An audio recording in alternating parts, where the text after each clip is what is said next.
Super 4টি। এই মোবিলটি discover গাড়ির জন্য কেমন হবে?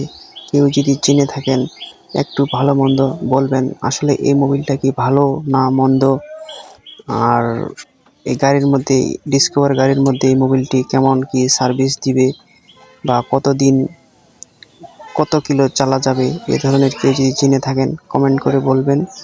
আর আপনারা কেউ যদি না জেনে থাকেন মোবিল কিভাবে ঢুকাইতে হয় আর কিভাবে বাইর করতে হয় গাড়ি থেকে, আপনারা দেখবেন, ভিডিও দেখে শিখতে পারবেন। আপনারাও যদি কেউ নিজস্ব গাড়ি থাকে আপনারা মোবিল রাউন্ড দিতে পারবেন। দেখে থাকেন আপনারা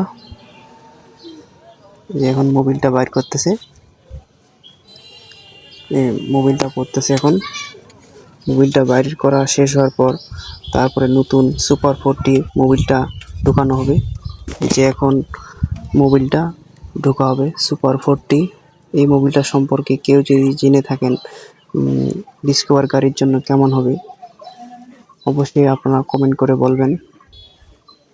এই যে এখন ঢোকাচ্ছে মোবিলটা, সবাই বেশি বেশি শেয়ার করে দিবেন এবং দেখার সুযোগ করে দিবেন।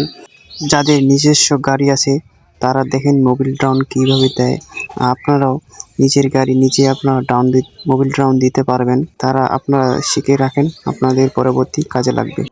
যে এই মোবিলটা সম্পর্কে জেনে থাকেন আপনারা একটু ভালো মন্দ কমেন্ট করে বলবেন। আসলে এই মোবিলটা কেমন কি ডিসকভার গাড়ির জন্য সার্ভিস দিবে এবং কত হাজার কিলো পর্যন্ত চলবে, অবশ্যই আপনারা একটু কমেন্ট করে বলবেন।